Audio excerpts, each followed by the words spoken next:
Olá, caminhantes! Bem-vindos às Jornadas do Eu, o nosso pit stop para falar sobre autoconhecimento, presença e autoconsciência. Eu sou o apresentador Reginaldo Pacheco e vou acompanhar vocês nessa caminhada rumo à realização. O podcast Jornadas do Eu faz parte do Roda de Pensadores, uma iniciativa para promover conversas significativas e diálogos abertos. Saiba mais em nosso site rodadepensadores.com.br.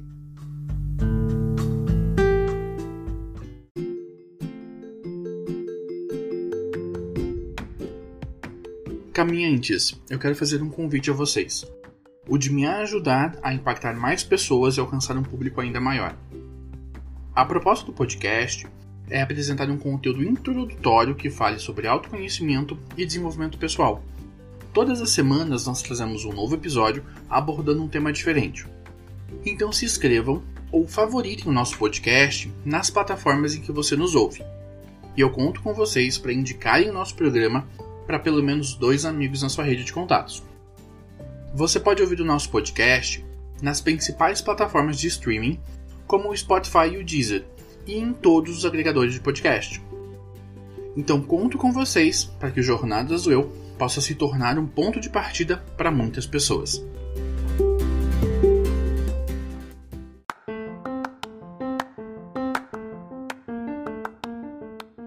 Eu fiz uma pesquisa com alguns ouvintes e amigos que já entraram em contato com o programa para comentar, dar algumas opiniões, e a partir dessa pesquisa eu desenhei um novo modelo para o programa.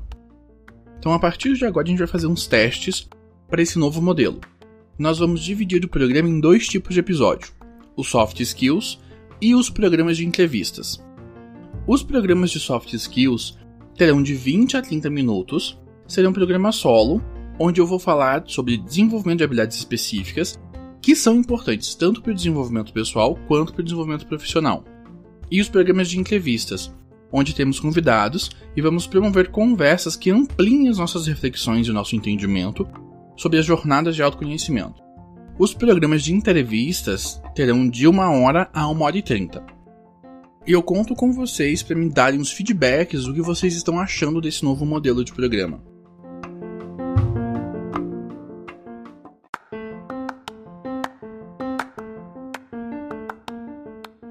Caminhantes, agora nós temos um PicPay. Com a sua contribuição, você nos ajuda com as custas de todos os projetos vigentes no Roda, o Blog dos Pensadores e o Jornadas do Eu Podcast. E vai ajudar a viabilizar os novos projetos que estamos desenhando: o Roda de Pensadores Online, o Papo de Pensadores Podcast, o projeto Contando Contos, o Vlog dos Pensadores e o Podcast Geek. Também vai ajudar a viabilizar a aquisição de equipamentos para melhorarmos a nossa produção de conteúdo e a contratação de um editor de som. Com apenas R$ 9,90 por mês, você nos ajuda com todas as nossas iniciativas e ainda vai participar do grupo de discussão do Roda de Pensadores no Facebook e vai ter acesso a promoções e sorteios exclusivos. Quando atingirmos 50 assinantes do Jornadas do Eu vou sortear apenas para os colaboradores 5 vagas para a minha mentoria completa de comunicação não violenta. Baixe o PicPay, assine o @Roda de Pensadores e nos ajude a alcançar mais pessoas.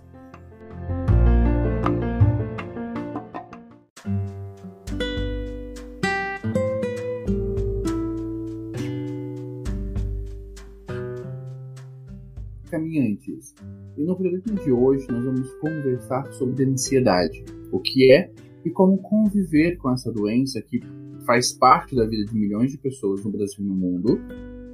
E infelizmente até então não se tem cura, mas se tem várias práticas e caminhos que nos ajudam a ter uma vida plena, saudável e totalmente funcional, mesmo tendo ansiedade. E para nos ajudar a aprofundar essa conversa e entender melhor o que é a ansiedade, eu trouxe já nosso conhecido amigo Luiz Aragão, que é psicólogo, psicanalista e ativista dos direitos LGBTs e direitos humanos. Luiz, bem-vindo novamente à casa. Como você tá? Obrigado, Rê. Graças a Deus, bem. lidando com isso, lidando com toda essa questão pandêmica. E me sinto honrado e muito obrigado pelo convite novamente. Eu que fico muito feliz aí de estar com você. O último programa que a gente falou foi muito significativo. A gente abordou, acho que foi sexualidade, né? A gente ampliou mais esse espectro, essa conversa sobre sexualidade. Quem quiser ouvir, tá no especial Jornadas do Eu, Caminhos da Diversidade, que foi um especial que a gente fez no mês... me fugiu o nome, gente, que vergonha. O mês do orgulho LGBT. E a gente falou sobre diversos aspectos da sexualidade. Então, se vocês querem saber mais sobre isso, vão lá, escutem o programa, tá muito bom. E Luiz, então, pra gente poder começar a entender melhor o que é esse tema da ansiedade, vamos partir do zero, vamos começar lá do começo. O que é ansiedade? Então, ansiedade, na verdade, ela é um sintoma, uma sensação e uma preocupação intensa e excessiva e extremamente persistente, ou medo de uma situação cotidiana, né? A ansiedade, ela pode ser lida como um sintoma normal, né? Ou um indicador de uma doença subjacente. E daí, somente quando os sintomas eles passam a ser mais expressivos no sentido psíquico, cognitivo, comportamental e físico, que ela passa a ser observada com mais cautela por profissionais para entender realmente se esses sentimentos se tornam excessivos, obsessivos e interfiram na vida cotidiana. Como eu falei anteriormente, essa preocupação excessiva de algo, e aí é algo que ainda não aconteceu, como por exemplo, uma viagem, né? E essa ansiedade ela pode ser positiva ou negativa, porque você está super ansioso por uma viagem que você programou, que você esperou, que de fato ela vai chegar. Uma prova, né, de vestibular, uma outra prova específica da graduação, que você não se preparou, ou que está preparado, mas você não sabe o que vai acontecer, então isso já gera e já mexe um pouco conosco.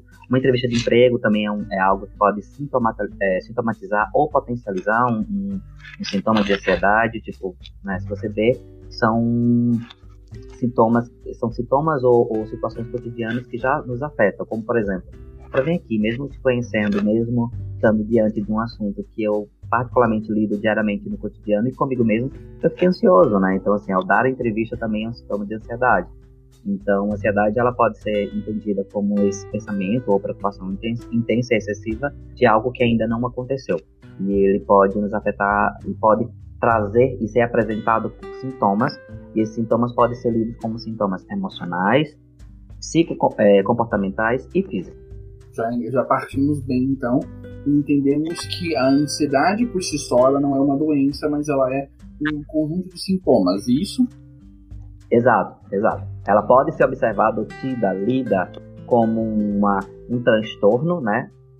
Uma vez que os sintomas eles passem a ser excessivos, obsessivos e generalizados, e daí interfiram no nosso cotidiano, interfiram na nossa vida cotidiana.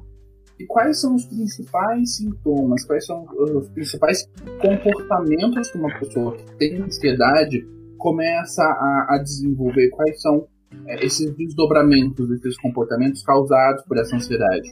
Então, a ansiedade, né, tem alguns sintomas psicocognitivos, como pensamentos pessimistas, desordenados e de medo.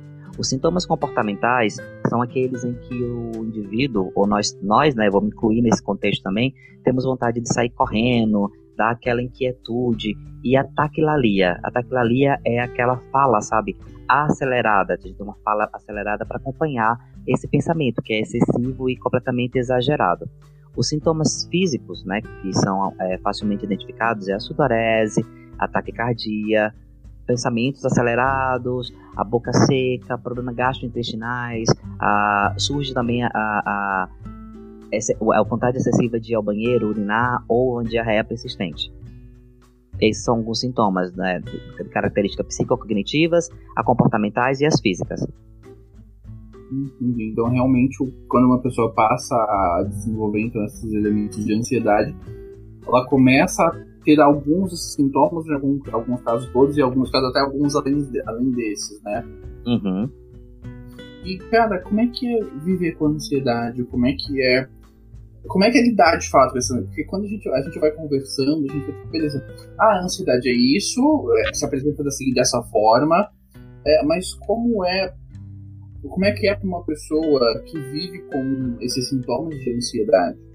Como é que é o dia a dia dela? Então, para explicar um pouco sobre o dia a dia, é necessário também primeiro a gente entender como como é que funciona esses sintomas ou como é que ele apresenta. A gente conhece os fatores externos, né? Vamos entender ele internamente. Nós temos um sistema nervoso chamado sistema nervoso autônomo, que é responsável por controlar não somente nossos órgãos internos, mas também ele controla nossas reações, como sensações de medo ou uma sensação ameaçadora, que é a mais apresentada quando a gente está em crise de ansiedade, né? Então, quando nos deparamos com essa situação ameaçadora, o nosso sistema autônomo liga o sistema nervoso simpático, e esse nervoso simpático não tem nada de simpático, porque ele vai gerar sintomas de alerta, de como se nós estivéssemos numa situação de perigo. Então, nós ficamos sobre alerta, né? Ficamos sempre alertados, assim, de sobressalto, e daí o coração começa a acelerar, e nosso corpo reage para se preparar para uma possível ameaça ou por um medo, né? Esse mecanismo autônomo não tem como controlar, você não tem controle sobre isso, porque ele gera reações bioquímicas de adrenalinas e de outros hormônios e que acontece no nosso sistema nervoso, nos preparando para essa possível ameaça ou esse medo de algo que a gente ainda não sabe. Na minha preparação para esse episódio do podcast, eu fiz algumas pesquisas sobre alguns desses sintomas que envolvem a ansiedade. O primeiro deles foi elencado como enxergar perigo em todos os lugares. Lendo por esse ponto, eu fiquei imaginando se essa ansiedade ela poderia vir se tornar uma síndrome do pânico a partir desse ponto se eu enxergo que a síndrome do pânico, que pelo que eu conheço, conversei com pessoas que vivem com a síndrome do pânico, quando elas estão em crise, elas estão em estado de medo completo. Uhum. Então a síndrome do pânico ela vem a ser um desenvolvimento de uma crise de ansiedade?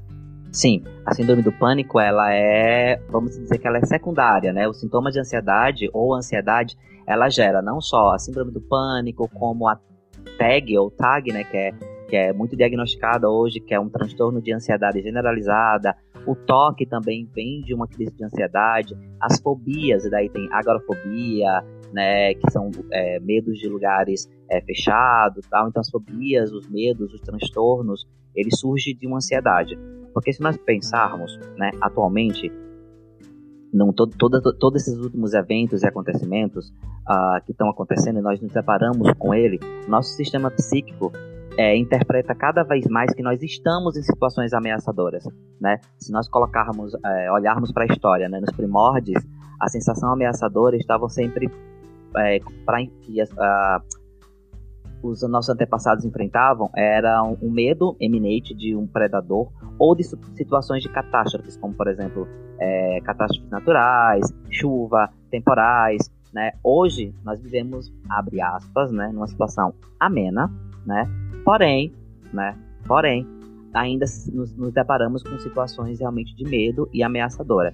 E daí, quando nós nos deparamos com isso e nosso pensamento passa a ficar acelerado com medo disso ou daquilo, nós passamos a desenvolver sintomatologia, né? Nosso organismo reage dessa forma, nosso corpo reage, apresentando sintomas para que nós fiquemos em preparo constante, tá? Para uma possível ameaça que pode acontecer. Ou seja, nosso cérebro liga no 220 e nunca mais desligou. Mas, né, acontece com esse sistema simpático que eu falei, que além dos sintomas físicos que eu já mencionei, ele também ele ativa automaticamente essa sensação de fuga ou de luta, que a gente precisa ficar armado o tempo todo. Esses são os sintomas mais comuns diante de uma situação ameaçadora, né? Eu estou em perigo, então preciso me alertar. E daí dá essa taquicardia, a sudorese, também acontece muito do rubor facial, a pessoa fica extremamente vermelha, palpitação, uma sensação de sufocação, se sente sufocado, você não consegue respirar, né? Que é muito comum na síndrome do pânico. Tremores ou trepidações, o corpo reage dessa forma, a mão fica tremendo, tal. A sensação de desrealização. O que é essa sensação de desrealização? É como se as coisas que eu estou pensando ou estou imaginando, elas não são reais. Elas não fossem reais, ou fogem da minha realidade, ou fogem daquilo que do que eu costumo ter ou costumo ser. Como, por exemplo, deixa eu dar um exemplo dessa sensação.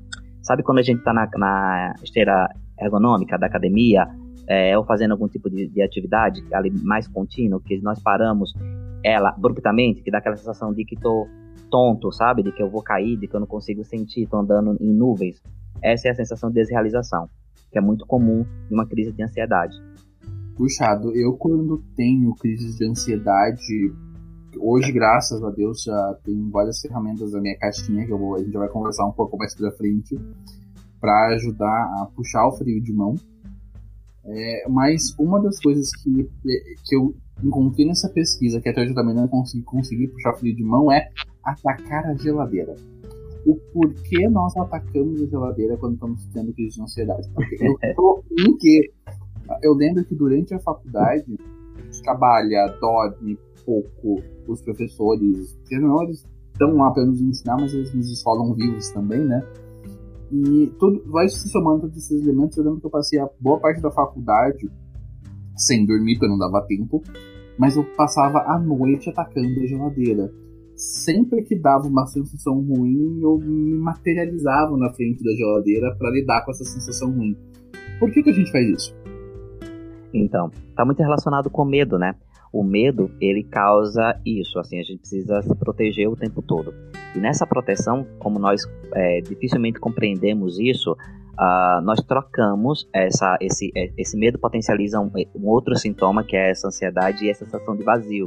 Eu sinto a sensação de vazio e eu não sei como preencher esse vazio, porque é um vazio que você não consegue nem descrevê-lo facilmente. Então, facilmente você busca uma nova sensação, você passa a alimentar uma sensação ou um sentimento. Então é comum em pessoas que têm uma crise de ansiedade acentuada, mas um pouco mais tranquila quando não é apresentado sintomas físicos, é a compulsão. Então ela desenvolve compulsão não só alimentar, mas também uma compulsão por comprar algo novo ou comprar coisas completamente ditas, né, como desnecessárias, que eu já tenho em casa, mas porque eu preciso sair, eu preciso comprar, eu preciso saciar uma necessidade ou um vazio existencial com o qual eu ainda não consigo lidar com ele. Vivendo na área das redes sociais, isso não é uma boa combinação. A gente dá uma olhada nos Instagrams e Facebook das pessoas e a gente está sempre fazendo um recorte muito específico de mostrar a melhor parte da nossa vida. Tanto que me acompanha nas redes sociais pensa que eu sou um intelectual super inteligente, que domina todos os assuntos da humanidade e uou! E não é assim, mas é esse recorte que a gente vai passando, né? E isso também é uma coisa que eu acredito que deva contribuir bastante para essa sensação de insegurança que também leva a essas crises de ansiedade. Porque naturalmente nós fomos feitos também para nos decepcionar, né? Para nos frustrarmos. Mas nós acompanhando a vida do outro, né? Tendo o outro como projeção, como idealização do que aquilo que quer. Nós não idealizamos mais aquilo que não é genuíno. Por exemplo, eu quero ter uma profissão ou quero fazer tal curso porque eu gosto disso, ou li sobre isso e quero talvez viver essa experiência. Então hoje todo mundo pensa em ser blogueiro, fitness, enfim, as padronizações elas são outras, as ideias e projeções elas são outras, mas acaba não sendo sua, ou é sua em parcela, mas acaba sendo muito do outro, porque eu me espelho no outro, eu quero ser aquilo que o outro é, eu vejo aquilo através da ótica de outro indivíduo, e não pela minha ótica, né? Então eu estou criando uma ideia e uma projeção de, abre aspas, de felicidade, ou até mesmo criando uma ideia que é completamente errônea, como você mesmo citou, né? Por mais que você seja assim, uma pessoa inteligente e tal, culto, mas as pessoas elas projetam o que elas não são, ou os medos que ela tem em você. Então logo você passa a ser algo que ela gostaria de ser, mas ela não é. Não sei se deu para entender, ficou meio confuso. Não, eu entendi perfeitamente, porque eu também, eu acho que todos nós fazemos isso. Eu sou super fã da trindade de filósofos brasileiros, que é o Karnal, o Pondé e o Cortella. Cara, eu sou apaixonado por acompanhar o conteúdo que eles produzem, ler os livros que eles lançaram, principalmente o Pondé, sou apaixonado pelo Pondé. É importante nesses momentos parar e fazer dar um passo para trás, lembra? Não, eu sou eu, ele é ele. E parou aí a nossa relação de comparação. Mas é muito difícil a gente conseguir trazer isso para a consciência. Quando a gente vai falar sobre essas mudanças de comportamento, a gente está falando muito sobre caminhos neurais, Que, querendo ou não, o nosso cérebro está acostumado a seguir aquele padrão porque ele já está habituado a essa forma. E construir esse novo hábito, construir esse novo comportamento demanda tempo, esforço e estratégia, né? É um dos pontos que eu acho mais significantes, ter a ajuda de um psicólogo ou psicanalista para ajudar a lidar com esses novos caminhos neurais. Então, como a gente lida com essas questões? Porque a gente está lutando contra o nosso cérebro e a gente não está falando da nossa consciência, não, a gente está falando dos nossos aspectos biológicos que são realmente difíceis de lidar e não estão necessariamente dentro do nosso campo de controle. Exato, como eu falei, né? Tipo, a entender, e muitos, claro, indivíduos não conseguem entender que a ansiedade parte disso, desse pensamento acelerado, ele desencadeia outras sensações e outras emoções, né? Como eu citei anteriormente, né? Do sistema autônomo que vai disparar no simpático e vai emanar todas aquelas sensações psicocognitivas, comportamentais e físicas. Quando o paciente nos busca, né, dentro do processo terapêutico, no consultório, muitos deles relatam situações assim, crises de ansiedade, e essa crise tem afetado, por exemplo, a visão.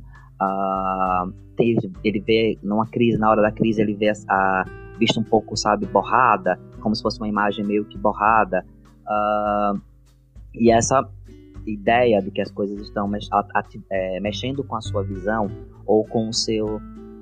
Eu me perdi agora. Não tem problema. Volta. Vamos marcar. Faz a pergunta de novo. Ela ficou um pouco extensa.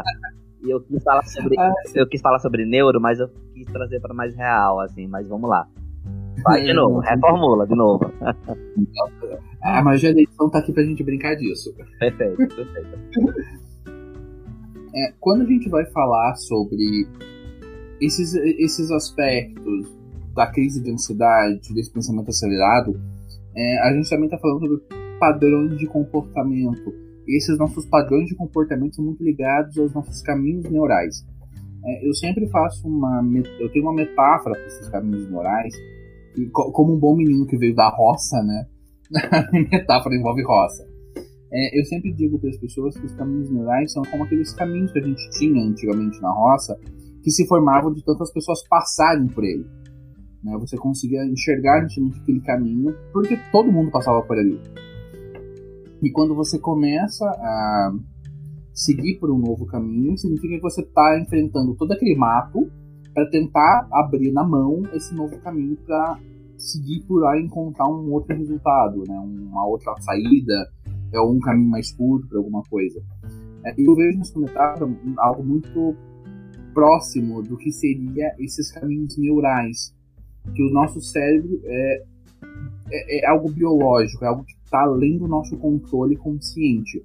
Esses caminhos neurais, eles existem, e daí nós podemos aprender a como lidar com eles. Então, como é que funciona um pouco dessa parte do nosso sistema para nos ajudar a lidar com essas ansiedades e com esses comportamentos?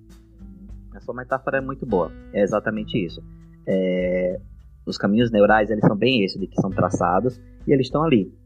E é mais confortável segui-los, né? Eles já estão ali, é só segui-los.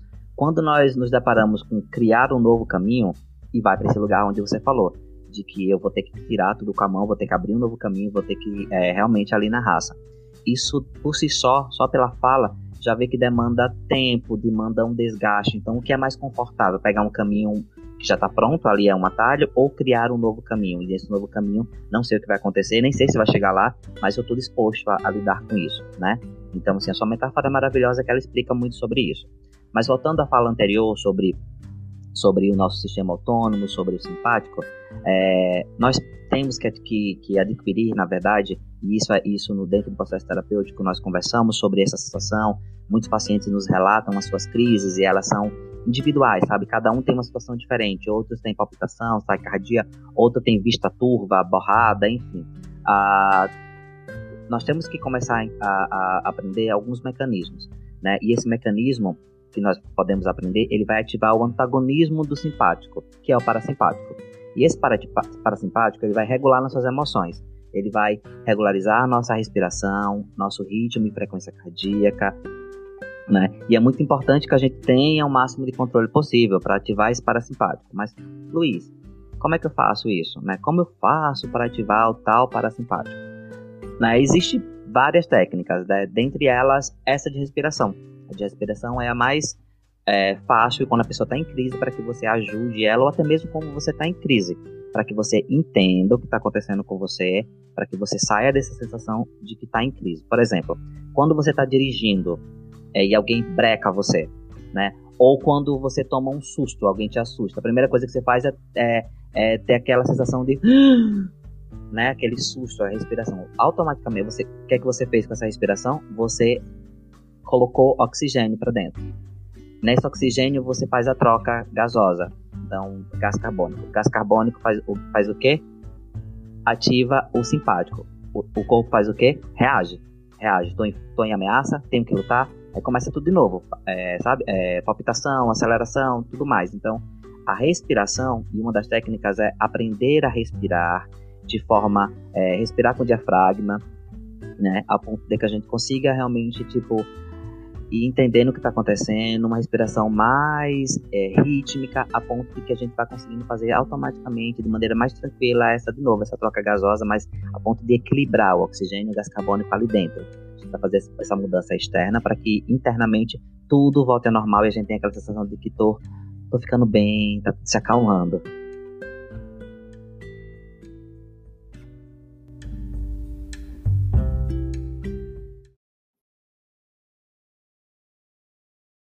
Eu falo agora um pouco da minha experiência quando eu tenho crise, quando acontece de eu entrar em crise de ansiedade, a sensação que eu tenho é que eu tô a um passo de um ataque dos nervos. Eu tô assim, pá, mais um pouquinho eu descambo do mundo.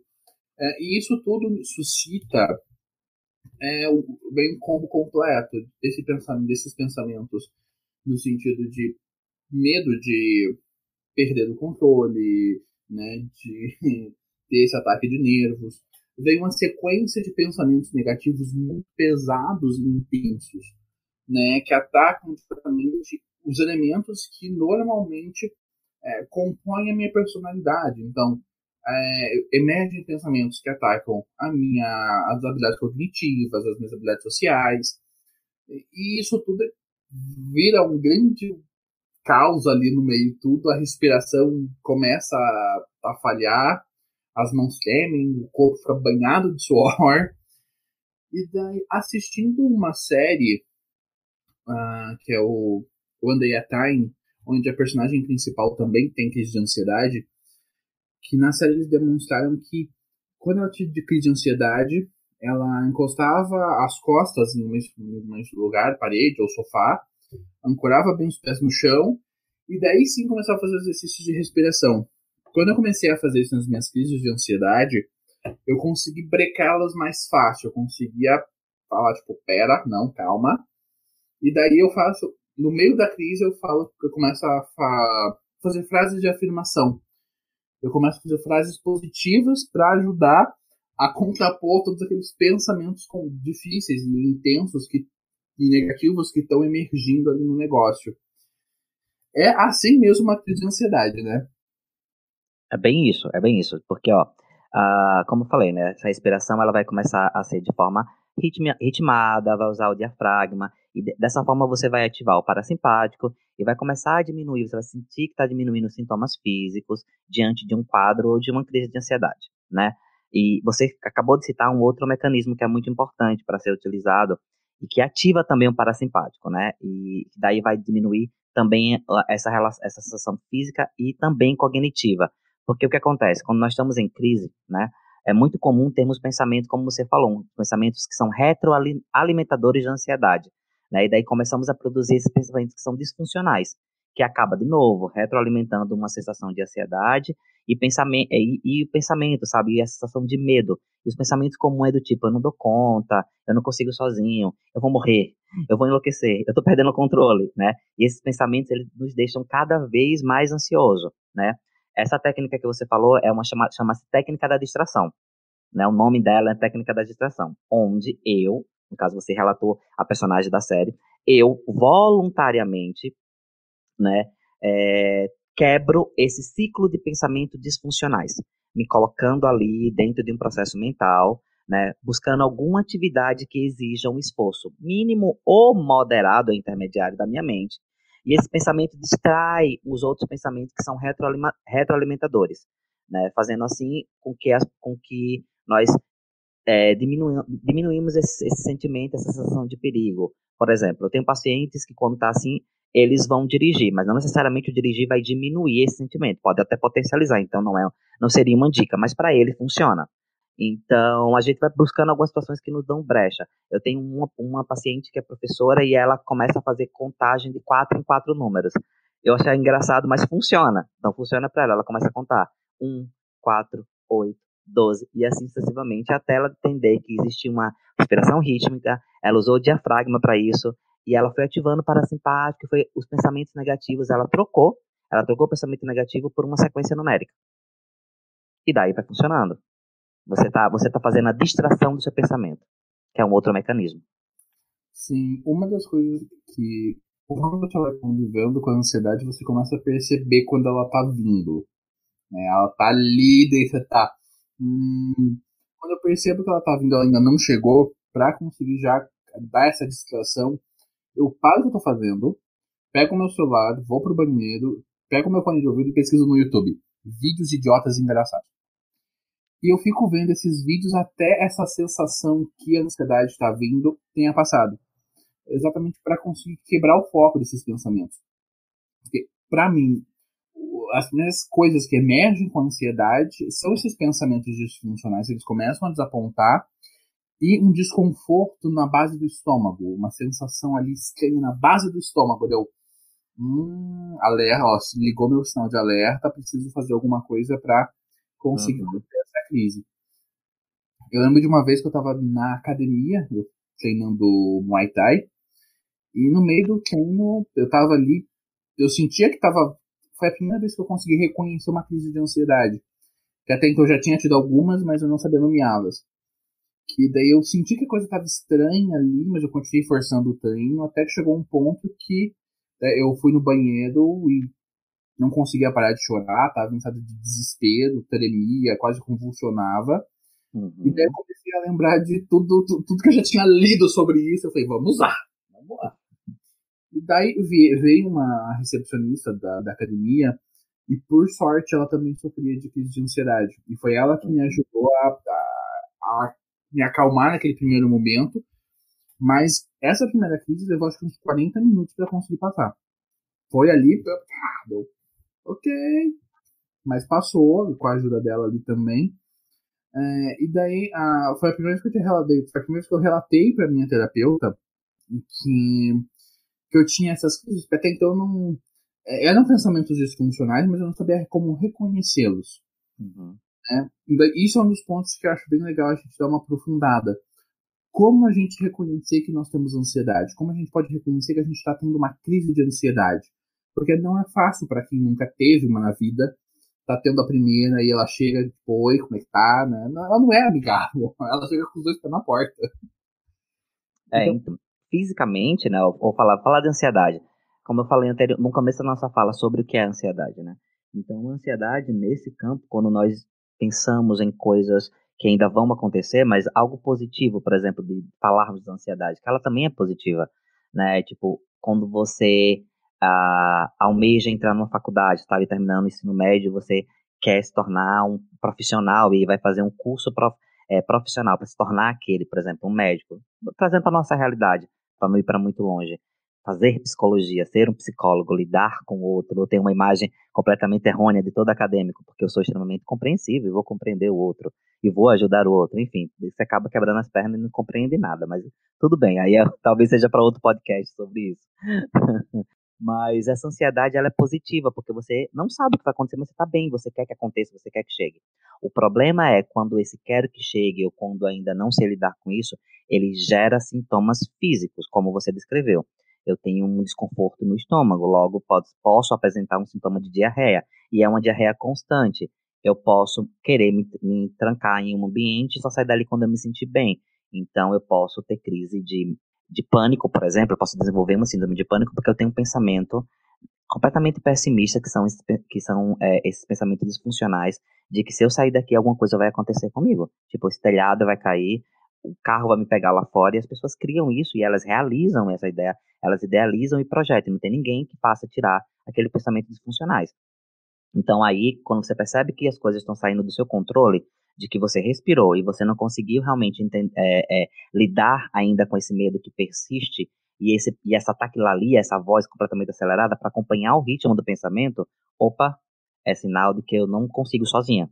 Eu não consigo lidar com isso está atrapalhando a minha vida, está interferindo na minha vida cotidiana, nos meus afazeres, no meu trabalho, em outras questões normais, como você falou, você foi fazer atividade física, você foi na academia, e por algum motivo, ele foi um gatilho, disparou, e automaticamente você foi para um lugar onde você precisava de conforto, de segurança, porque você estava em situação de quê? De fuga ou ameaça, você fugiu, você foi para o banheiro, para ganhar essa sensação de conforto, e talvez sozinho lidar com isso, você não conseguiu, tanto que a ponto de alguém vir e te dar esse suporte.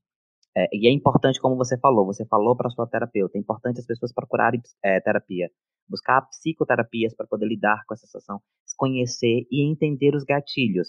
Entendendo os gatilhos, que são os momentos, ou porquê, ou a razão, ou os motivos que causam, ou que eu tenha esses sintomas que eles vão aparecer, seja eles físico, cognitivos ou comportamentais, eu preciso entender e eu preciso procurar um profissional para me ajudar a entender melhor e para que ele me ajude a criar mecanismos ou técnicas que eu possa lidar com isso, desde a técnica de respiração, como a de distração, né, distrair o pensamento, enfim, alguma outra técnica que o terapeuta pode te ajudar junto ali, entendendo qual é o seu melhor, como os seus sintomas trazem e quais outras comorbidades que podem existir, né? No consultório nós já tratamos a ansiedade, que é oriunda a síndrome do pânico, perdão, que é oriunda da ansiedade, a TAG ou TAG, né, que é o transtorno de ansiedade generalizada, porque daí tudo você acha que vai dar errado, tipo, você acordou atrasado para ir para o trabalho, porque perdeu o horário e acordou atrasado. Você já não vai trabalhar, você fala, não vou trabalhar porque alguma coisa vai acontecer, eu vou estar exposto, e você começa a desenvolver inúmeros sintomas, tipo, você começa a sentir diarreia, você vomita, inclusive, e é um vômito que não tem, um vômito mais líquido, não tem alimento, porque você ainda não se alimentou, mas o seu organismo começa a querer expulsar alguma coisa, você começa a ter pensamentos ruins, de tipo, de novo, pensamentos completamente retroalimentadores que potencializa aquela ansiedade, do tipo, eu não vou conseguir, eu não posso nada, eu sou um merda, eu sou uma fraude, nem responsabilidade eu posso assumir no meu trabalho, e daí vai descandear o quê? Uma depressão. E vai para outros sintomas, vai para outras comorbidades ou transtornos que a ansiedade foi o pontapé inicial. Então é muito importante a gente conversar sobre a ansiedade, falar sobre a sintomatologia, diagnosticá-las e entender até onde eu consigo sozinho, ou até onde eu preciso de um profissional para lidar com isso, a ponto de não chegar a esse relato que eu falei agora, que é um relato real. Esse relato que você me trouxe agora me lembrou muito de um conceito que eu vi essa semana no Twitter, de uma psicóloga chamada Maria Rafati, sobre pensamento mágico. No relato em que ela fez, a esposa do marido, o marido perdeu, eles começaram um negócio, né, em função da pandemia, o negócio acabou quebrando. Eles entenderam juntos que o negócio quebrou em função da pandemia. Só que em algum momento ali, a menina ela começou a projetar a culpa do problema nela.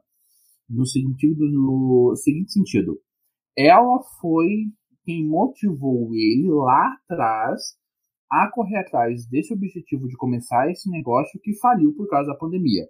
Então, ela era culpada. Então, ela passou a se sentir como se ela fosse amaldiçoada e essa maldição estivesse passando para ele. Esse foi o relato que ela mandou para essa psicóloga Maria Rafati.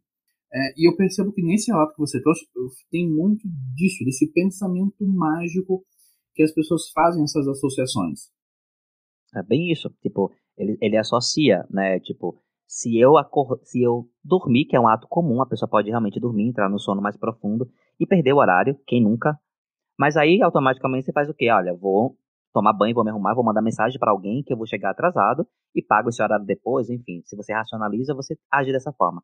Mas o pensamento de quem está ansioso ou que já tem algumas comorbidades são alguns transtornos ou síndromes já associada a isso, onde a ansiedade foi um gatilho, ela vai entender isso como assim, eu não estou indo e eu dormi porque eu sou irresponsável. E se eu for agora, isso também pode ser um sinal de que eu não deva sair. E esse pensamento disfuncionais vai de novo, estou em fuga ou estou em alerta. Então, eu estou em fuga, eu vou para um lugar confortável que é a minha casa. Mas aí meu organismo começa a reagir de forma errônea, vamos dizer assim. O simpático vai lá e diz, você está em fuga, você está em fuga, você está em fuga. Então, eu preciso fazer o que nessa fuga, nesse lugar de segurança? Eu preciso levar alimento. Mas se eu comer comidas, vão me dar diarreia. Eu vou começar a fazer, eu vou urinar muito, e daí eu começo a ter sudorese. Eu começo a querer falar com alguém, porque eu preciso dialogar com alguém. Então, eu começo a ter taquicardia.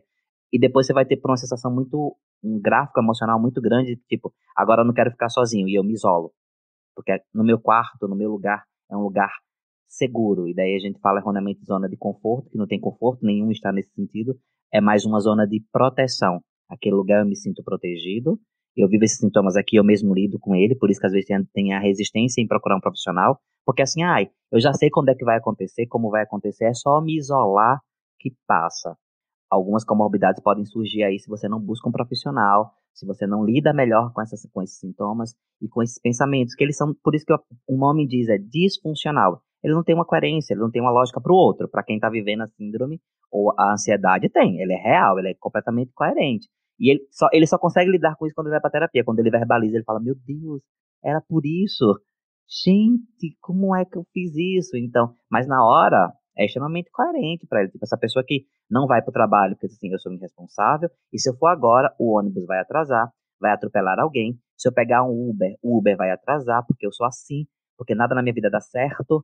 Eu vou pedir um Uber agora, o Uber vai demorar 15 minutos, ele nunca demora, mas hoje vai demorar, porque eu sou irresponsável. Então ele começa a associar o ato, que foi acordar tarde, com irresponsabilidade, ele eu sou incapaz, eu sou um merda, eu sou uma fraude, sabe? Começa com um processo de autossabotagem, enfim, e vai ladeira abaixo. É um grande efeito dominó que, uma vez que starta, é difícil conseguir parar, né?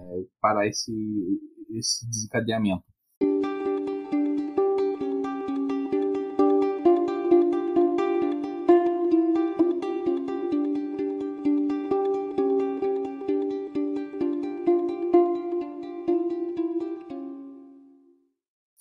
E daí isso me leva à minha próxima pergunta. Como alguém de fora pode ajudar alguém tendo uma crise de ansiedade? É engraçado falar sobre isso. Inclusive, eu estava atendendo um paciente hoje que eu falei para ele: respire. E eu entendo que para quem está passando pela crise, o que ele não quer ouvir é isso. Ele quer que você, tipo, encontre uma palavra, mesmo que não exista ainda dentro do alfabeto, dentro da língua, alguma palavra que o tire daquele lugar, que, sabe, arranca aquela sensação dele. É isso, porque ele não está conseguindo lidar com isso. Então, ele quer que alguém ajude.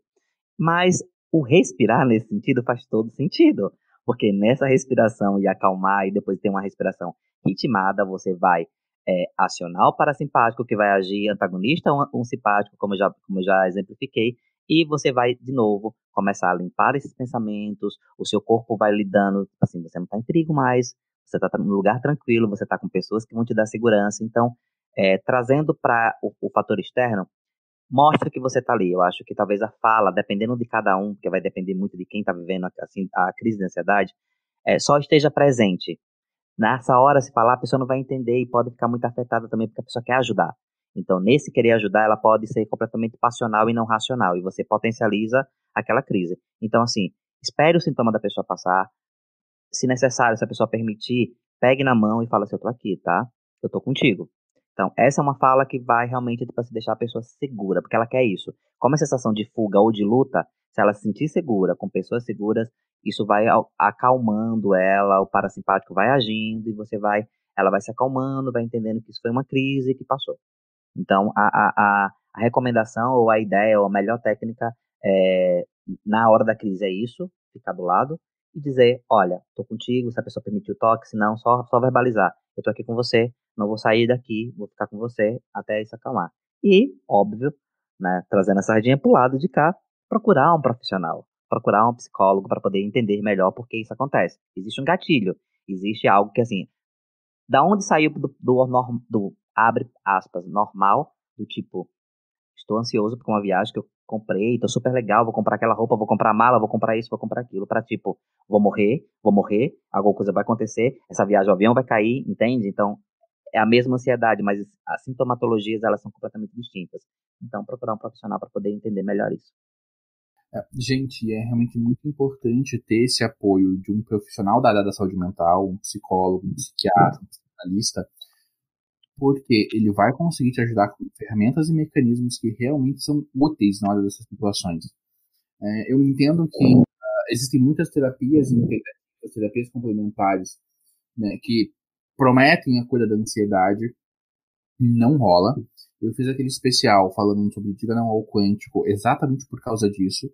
Né? Eu vi muito conteúdo prometendo soluções mágicas para esses problemas complexos e elas não existem. Você precisa de um profissional da saúde mental para conseguir te ajudar. Esse é o mês do Setembro Amarelo, então eu vou falar com todas as letras. As terapias complementares, as terapias alternativas não são ciência. São espiritualidade. Elas são todas embasadas em ideias espirituais do século XVIII, XIX e XX, e elas não têm embasamento científico. Como eu disse no programa, eu sou adepto de alguma dessas práticas? Sim, mas não por um viés científico, não, porque elas fazem parte das minhas tradições religiosas. Então elas fazem parte dos meus ritos religiosos. Então, eu vou praticar Reiki. Pratico, acho uma delícia praticar Reiki. Mas eu pratico Reiki dentro desse contexto religioso, dentro desse contexto espiritualista, e não dentro de um contexto científico. O Reiki está ali no meu momento de prece, oração. Não é diferente de rezar uma Ave Maria. Né? Quem vai conseguir realmente colaborar com o teu processo de recuperação e cura é um profissional da área da saúde mental. Eu entendo que é bastante tentador buscar essas soluções rápidas, essas soluções que prometem que vão resolver os problemas de uma vez por todas. Mas essas soluções elas não existem. Depressão, ansiedade, diversos outros problemas que envolvem a saúde mental, a maioria deles não se tem cura, mas você consegue aprender a como conviver com eles de uma forma que ter uma vida totalmente funcional, que isso não vai atrapalhar a tua rotina, os teus relacionamentos. Você vai ter uma vida plena com toda certeza, isso não é um impedimento. Mas é importante procurar a ajuda do profissional correto para isso. Né, Luiz? Exato, exato. É importante o que você falou sobre religião, e a religião pode ajudar? Pode, a crença ela pode ajudar. Quando a crença não é limitadora, quando ela não limita dizendo que somente a crença irá salvar ou irá cuidar. Pensem e ouça, estamos falando de uma comorbidade, de uma possível doença, de um possível transtorno. Então, tem que deixar os profissionais agirem de fato, tem que procurar um profissional, e daí psicólogo e psiquiatra, porque em alguns casos a gente não consegue só lidar com a psicoterapia, né? É necessário entrar o psiquiatra junto, acompanhando ali, trabalhando a medicamentosa também. Então, eu com alguns psiquiatras aqui de Curitiba eu trabalho em parceria, tipo, eu encaminho alguns pacientes que só com a terapia a gente não está conseguindo lidar, e porque existem outras comorbidades juntos com a ansiedade, que potencializa a ansiedade. Então, eu encaminho para esse paciente para esse profissional, e juntos nós traçamos um plano terapêutico que é melhor. Eu entendendo a parte cognitiva e comportamental desse indivíduo, e o psiquiatra agindo no medicamentoso, mas sempre pensando no que é melhor, não causando dependência, enfim, todas aquelas questões que pode ser discutida com dois profissionais. E a crença é importante, né? Ela é importante desde novo, que ela não seja algo limitador, a ponto de dizer que só isso salva, só isso será o suficiente. Não, ele pode auxiliar. Tem pessoas que são extremamente religiosas e que no momento de crise de ansiedade pegam um terço para rezar, ou faz alguma oração pessoal, enfim, ou de alguma instituição religiosa, mas isso não perdura. Você pode diminuir um pouco os sintomas, mas eles vão acontecer novamente. E daí, só a oração, a prece ou a fé acaba não dando conta de uma comorbidade, de um transtorno que é psico e comportamental e orgânico também, porque daí o corpo começa a desenvolver sintomas, que daí vamos para as doenças ou transtornos sintomáticos, né, psicossomáticos, gastrite, ansiedade, garganta, né, problema de garganta, otite. Então tem várias outras comorbidades que estão associadas com problemas psicossomáticos. E é sempre importante procurar a ajuda de um profissional que tenha feito a formação para conseguir te dar esse apoio, porque a gente está falando do nosso corpo. A gente pode desassociar a nossa mente do corpo, mas é uma coisa só. E é uma coisa que eu quero conversar com o Luiz agora, introduzir esse ponto, Essa questão, todos esses problemas, eles são físicos, né? A gente vivencia tudo isso dentro do nosso corpo físico. Mas a gente tem a tendência a fazer essa separação do corpo e mente, como se fossem coisas distintas. Por que a gente faz isso? De novo, é algo religioso, né? Lá vem dos primórdios da filosofia, quando ainda se discutia essa dualidade corpo e mente, de quem o corpo pertence ao quê, a mente pertence a um outro campo, né? Aquelas discussões que existiram lá nos primórdios dos filósofos de que a mente estava relacionada a Deus e o corpo está relacionado com o homem, enfim. Essa dualidade é muito antiga, o cristianismo vem muito dessa fonte, né? Bebe muito dessa fonte, de que os seus pensamentos são guiados por Deus ou por espíritos malignos, logo, enfim, você não está tendo uma crise de ansiedade, você está tendo uma possessão demoníaca ou alguém está falando no teu ouvido, você tem que ir para a igreja buscar o pastor, porque o pastor ou o padre é alguém remediado por Deus, mandado por Deus para lidar com isso. E de que se o corpo está reagindo, aí sim o corpo é uma doença e tem que lidar com essa doença, né? Mas a mente, que produz muita coisa, porque é aqui que acontece tudo, é lá que acontece tudo. Inclusive, a amígdala que fica na cabeça, não é a amígdala da garganta, ela é responsável, inclusive, por essa informação de troca gasosa e de batimentos cardíacos. Ou seja, é aqui mesmo que acontece. O coração é um músculo, né? Estou falando de anatomia. Então, é aqui. Tanto que, assim, às vezes, ainda existe só é decretada a morte de alguém que está na UTI ou que está na CTI quando existe a morte cerebral. Porque o coração ainda fica batendo por um período, porque ele é um músculo. Enquanto tiver sangue bombando ali, ele vai estar trabalhando, ele vai estar trabalhando. Mas quando as informações aqui passam a ser desligadas na mente, na cabeça, né? Não vou dizer mente, porque a mente não é um estado, não é algo, mas no cérebro, realmente existe a morte, porque não existe mais como voltar.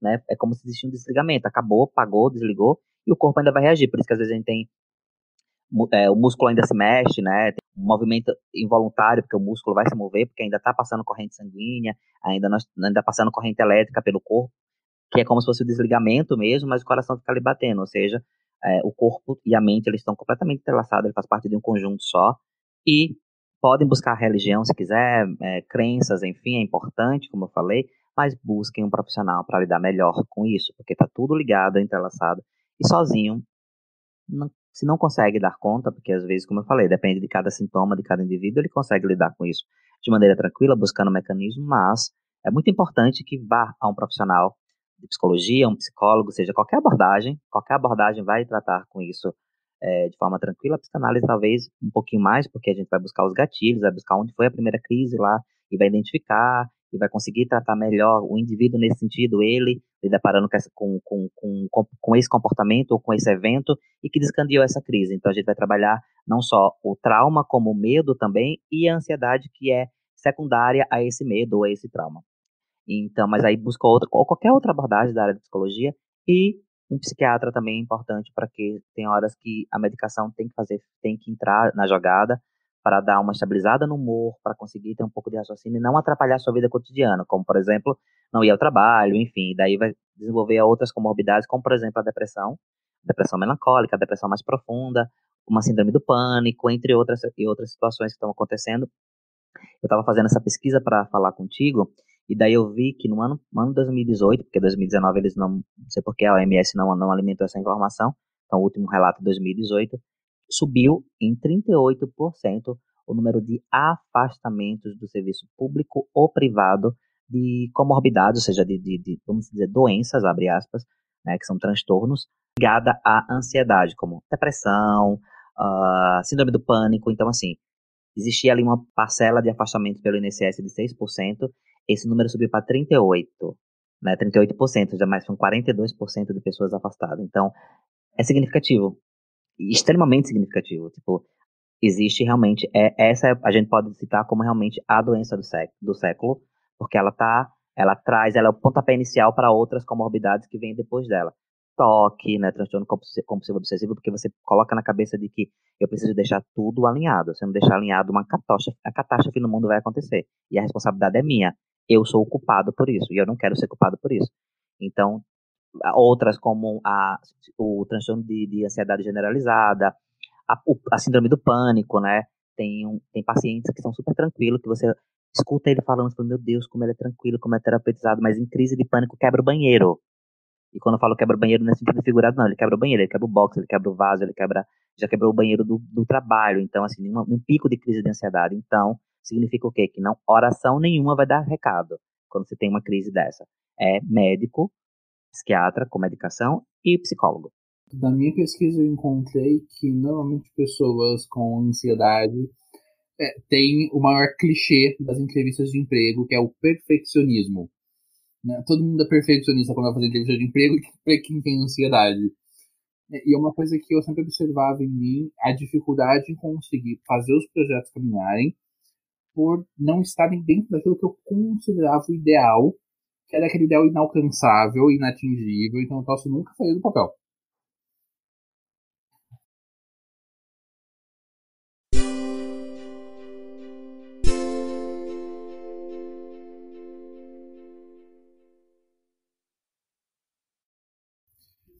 Então, pesquisando para esse programa, eu encontrei algumas sugestões, né, que podem ajudar para quem lida com ansiedade.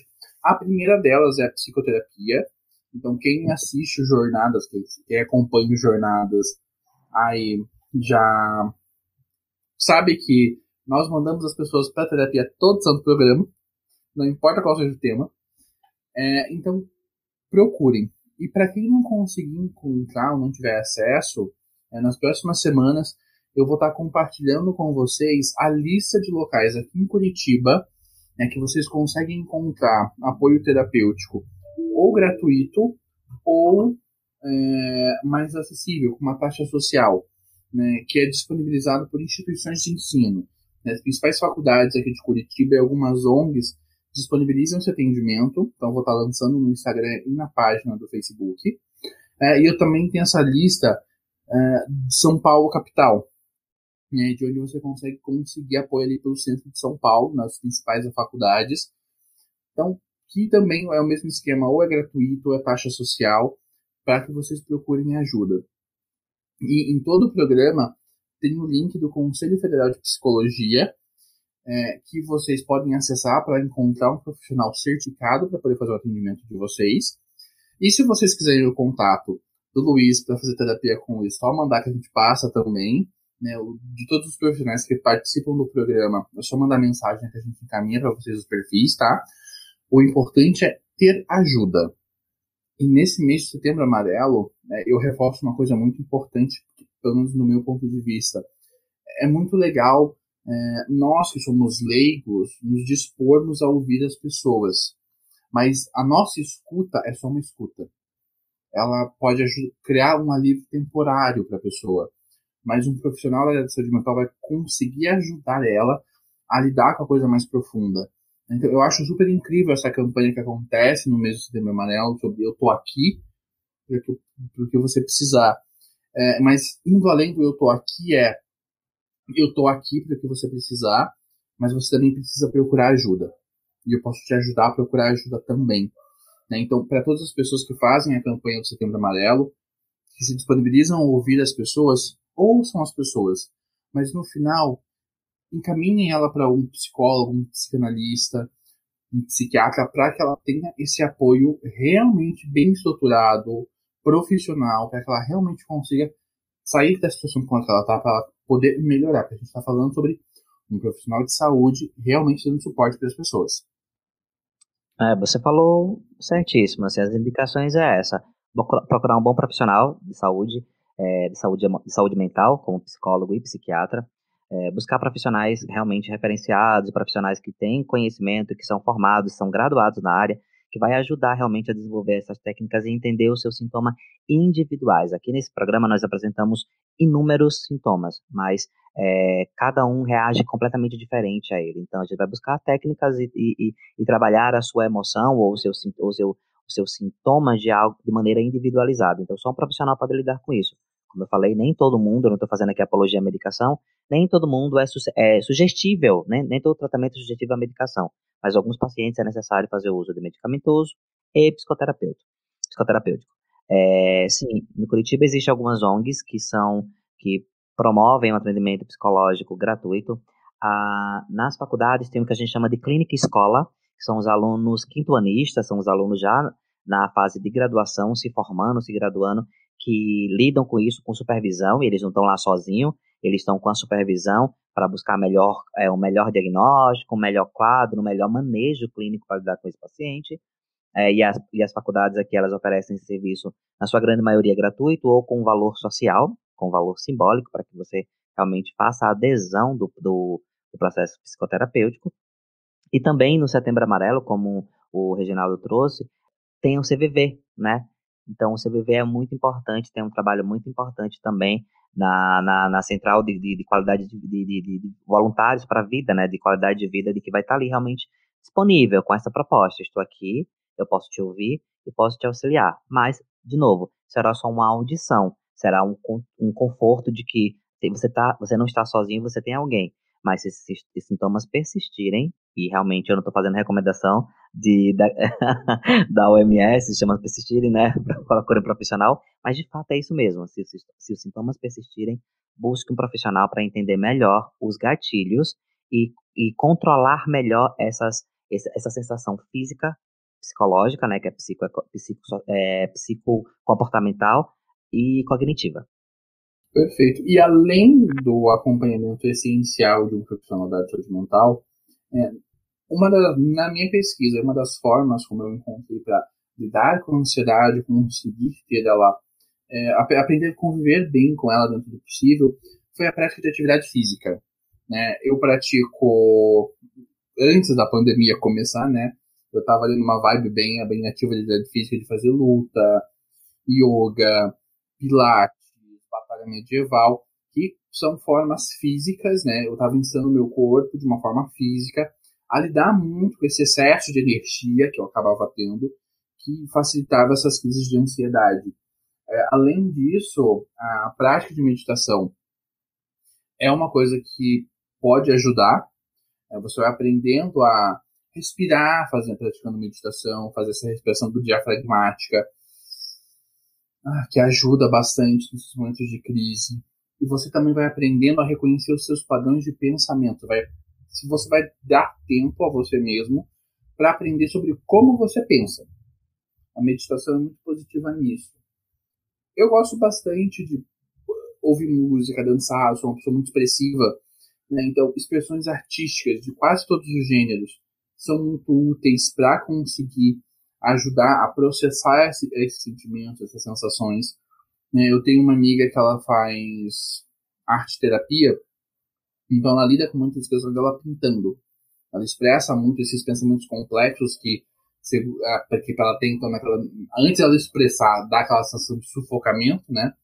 Ela põe isso para fora através da pintura. Então ajuda ela a trazer para o consciente quais são essas sensações para que ela consiga lidar. E a última, acho que a recomendação de todo o profissional, não importa de qual seja de saúde, é uma alimentação saudável. Né? Acompanhar e cuidar da alimentação também faz parte dessa conversa.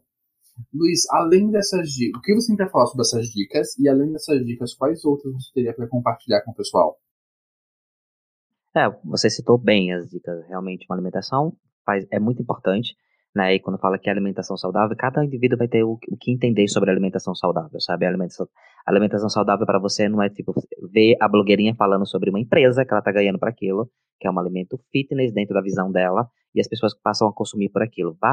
Se você não consegue em casa fazer uma alimentação equilibrada ali com carboidrato, proteína, tudo que o nosso organismo precisa para estar em funcionamento, busque um nutrólogo ou nutricionista para poder entender melhor como é seu organismo está faltando, porque às vezes está faltando alguma vitamina, então você consegue repor, e outras vezes está sobrando, sabe? Está sobrando carga de vitamina e você está sobrecarregando seu corpo com aquela vitamina. Então é necessário também entender. Então, outra dica, né? Não estou fazendo mexendo em ninguém, mas nem outro profissional, mas é importante unir todo mundo nessa corrente de auxiliar no processo. Então, busca um nutricionista ou um nutrólogo.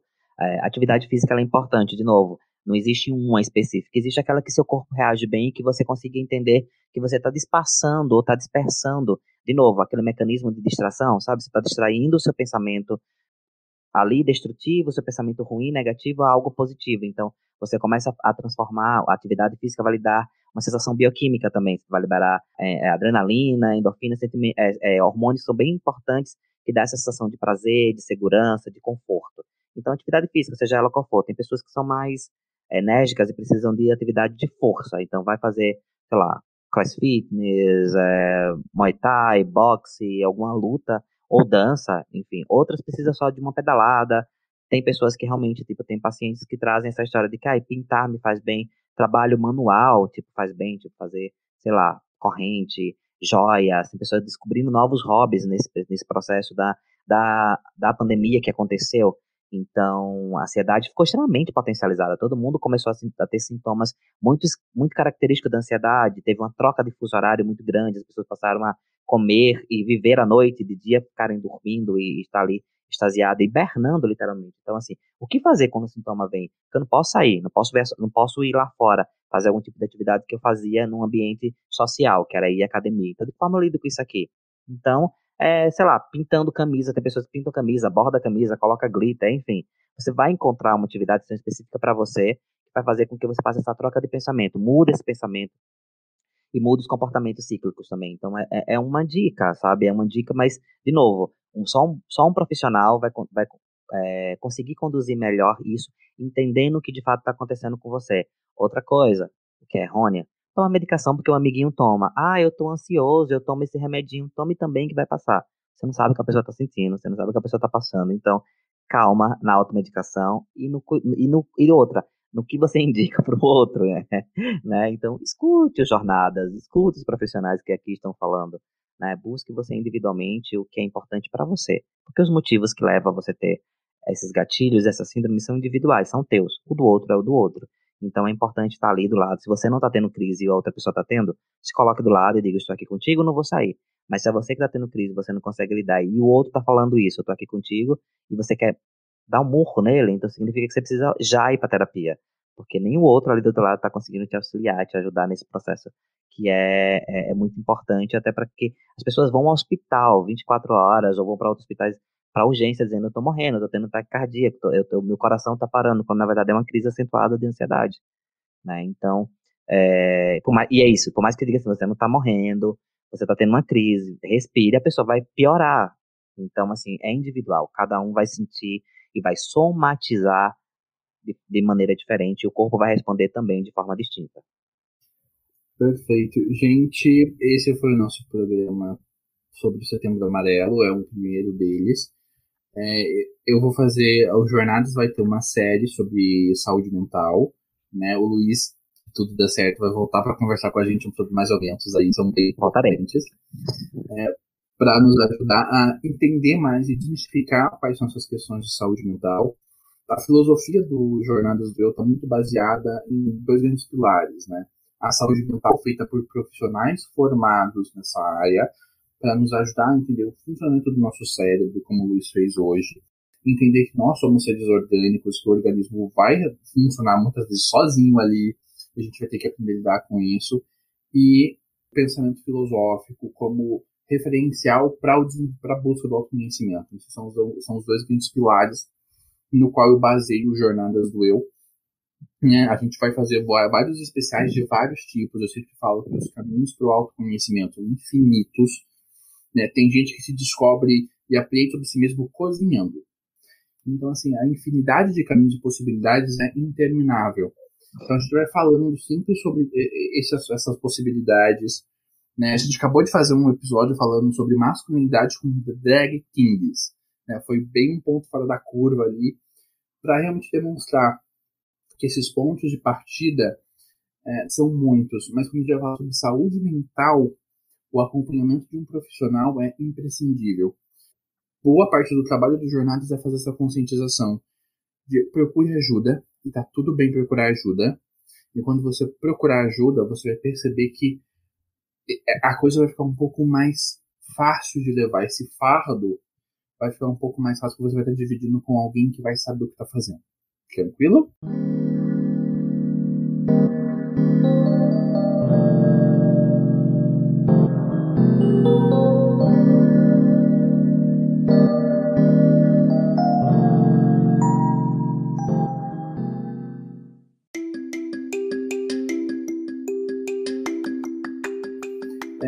Gente, então estamos caminhando para o encerramento do programa. Luiz, no final de todo o programa, a gente tem nossa dica da semana, que é uma série, livro, vídeo, banda, música, documentário, ópera. O que você consumiu nesses últimos tempos que você pode recomendar pro pessoal?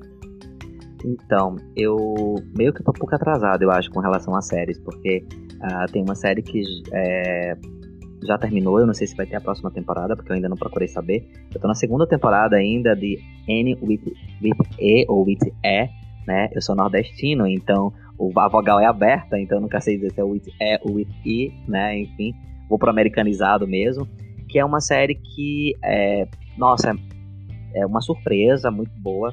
Toda a narrativa da série, eu ainda tô na segunda temporada, então não posso fechá-la, mas é muito interessante porque daí trata bastante aspectos emocionais de uma menina órfã que passou por muitos traumas e que lida com trauma criando histórias de acordo com a literatura. Com o livro, ela lê e ela se posiciona, ela se transporta para aquele lugar, vivendo aquela situação.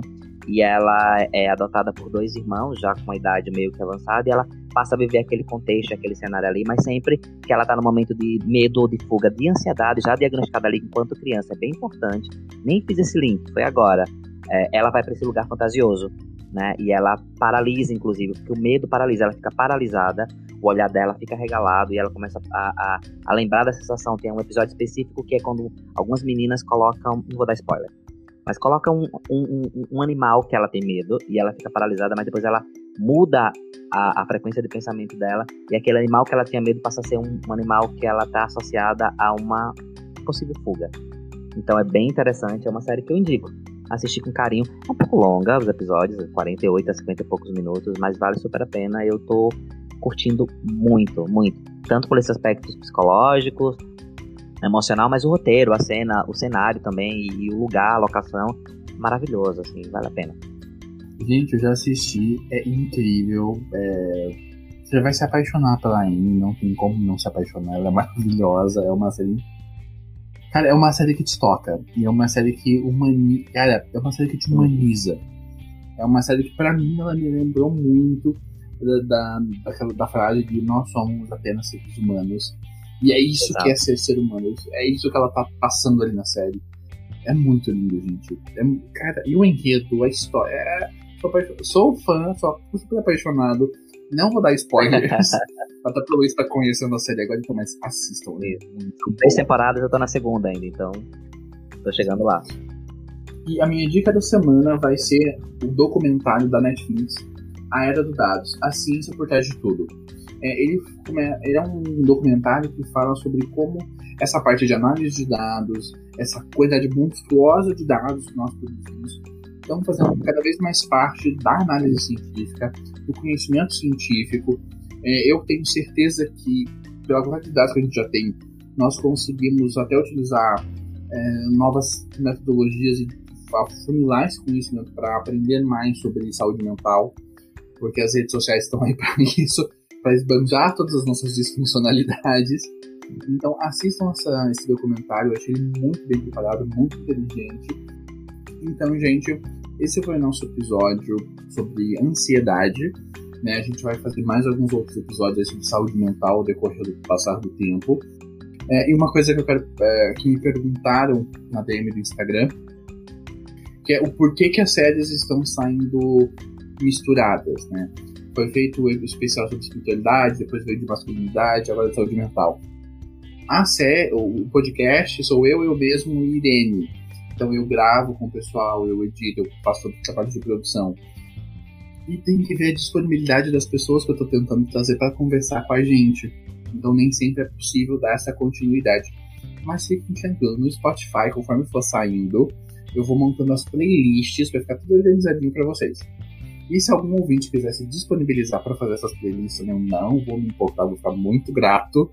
Podem organizar os conteúdos lá também. Vai ajudar bastante aqui. Então, Luiz, gratidão por participar de mais esse programa. Toda vez que você vem aqui é sempre uma enxurrada de conhecimento, de entendimento. A gente aprofunda bastante as nossas conversas sobre o tema que a gente está debatendo.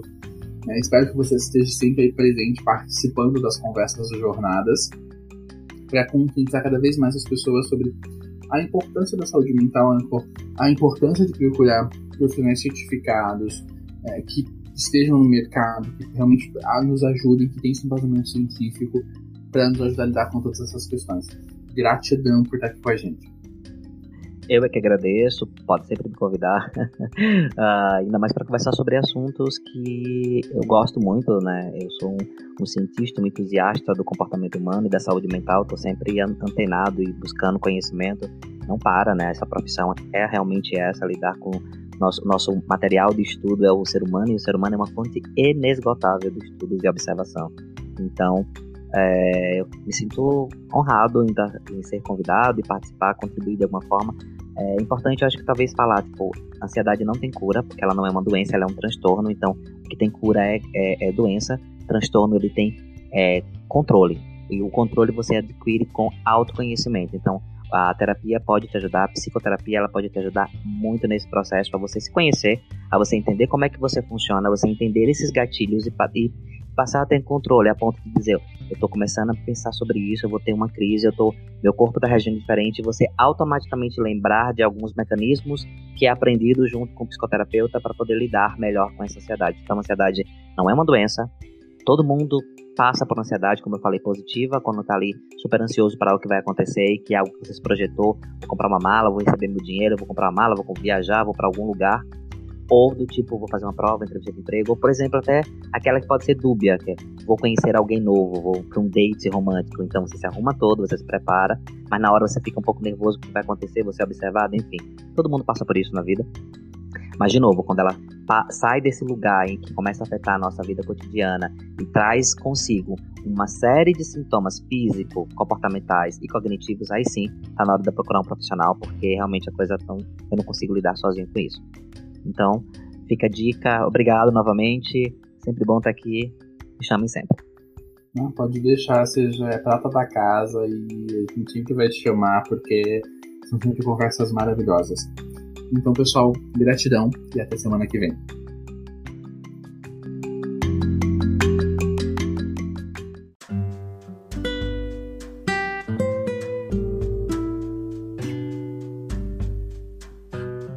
Nosso programa faz parte da iniciativa Roda de Pensadores, que tem o objetivo de promover conversas baseadas em racionalidade e empatia.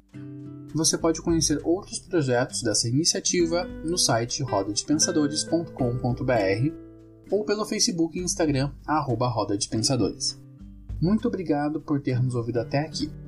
Nosso programa é semanal e vai ao ar todas as segundas-feiras, sempre abordando temas sobre autoconhecimento, presença e autoconsciência. Contamos com você para nos ajudar a levar nossa mensagem mais longe. O Jornadas do Eu é um podcast que você vive agora. Até semana que vem e gratidão a todos.